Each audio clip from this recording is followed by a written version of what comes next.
ಎಲ್ರಿಗೂ ನಮಸ್ಕಾರ ಪ್ರಿಯ ವೀಕ್ಷಕರೇ, ನನ್ನ ಗುರು ಪರಂಪರೆ ಯೂಟ್ಯೂಬ್ ಚಾನಲ್ಗೆ ಸ್ವಾಗತ. ನಾನು ಕೃಪಾ. ಇವತ್ತಿನ ಪರಿಹಾರ ಏನು ಅಂತಂದರೆ, ಎಲ್ಲರಿಗೆ ಗೊತ್ತಿರುವಂಗೆ ದೊಡ್ಡಿಪತ್ರೆ ಗಿಡ ಅಂತ ಅಥವಾ ದೊಡ್ಡಿಪತ್ರೆ ಎಲೆ ಅಂತ ನಿಮಗೆ ಗೊತ್ತಿರುತ್ತೆ. ನೆಗಡಿ, ಕೆಮ್ಮು ಆ ಥರ ಎಲ್ಲ ಬಂದಾಗ ಮನೆ ಔಷಧಿಗಾಗಿ ನಾವು ಬಳಸ್ತೀವಿ. ಅಂತಹ ದೊಡ್ಡಿಪತ್ರೆ ಎಲೆಯನ್ನು ನೀವು ಉತ್ತರಾಭಿಮುಖವಾಗಿ ಬೆಳೆದಿರುವಂತಹ ಗಿಡವನ್ನು ನೋಡಿಕೊಂಡು ಹಿಂದಿನ ದಿನವೇ ರೆಡಿ ಮಾಡ್ಕೊಳ್ಳಿ. ಆ ನಂತರದಲ್ಲಿ ಅದಕ್ಕೆ ಸ್ವಲ್ಪ ನೀರು ಹಾಕಿ, ಸ್ವಲ್ಪ ಅರಿಶಿನ ಹಾಕಿ, ಚೆನ್ನಾಗಿರುವಂಥ ಉತ್ತರಾಭಿಮುಖವಾಗಿರುವಂತಹ ಗಿಡದ ಎಲೆಗಳನ್ನು ನೀವು ಮನೆಗೆ ತೊಗೊಂಡು ಬರಬೇಕು. ಇದು ಶನಿವಾರನೋ ಗುರುವಾರನೋ ನೋಡ್ಕೊಳ್ಳಿ. ಆದರೆ ನೀವು ತೊಗೊಂಬರ್ಬೇಕಾದ್ರೆ ಗುರುವಾರ ತಪ್ಪಿದರೆ ಶುಕ್ರವಾರ, ತಪ್ಪಿದರೆ ಭಾನುವಾರ ದಿನದಂದು ತರಬೇಕು.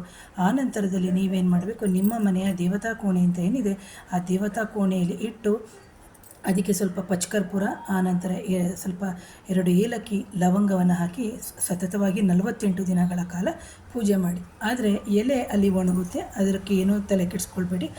ಆದರೆ ನೀವು ಇಲ್ಲೇನು ಮಾಡಬೇಕಾಗುತ್ತೆ ಅಂತಂದರೆ, ಅಂಥ ಒಣಗಿರುವಂಥ ದೊಡ್ಡಿಪತ್ರೆ ಎಲೆಯ ಜೊತೆಗೆ ಲವಂಗ, ಏಲಕ್ಕಿ, ಪಚ್ಚಕರ್ಪೂರವನ್ನು ಒಂದು ಸೆಟ್ಟು ತಗೊಂಡು ನಿಮ್ಮ ವಾರ್ಡ್ರೋಬ್ನಲ್ಲಿಡಿ.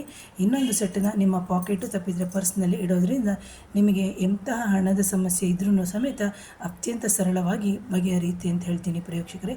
ಯಾರಾದರೂ ನನ್ನ ಚಾನಲ್ನ ಮೊದಲನೇ ಬಾರಿಗೆ ನೋಡ್ತಾ ಇರೋ ದಯವಿಟ್ಟು ಚಾನಲ್ ಸಬ್ಸ್ಕ್ರೈಬ್ ಮಾಡಿ, ಲೈಕ್ ಮಾಡಿ, ಶೇರ್ ಮಾಡಿ, ಕಮೆಂಟ್ ಮಾಡಿ. Thank you. ನಮಸ್ತೆ.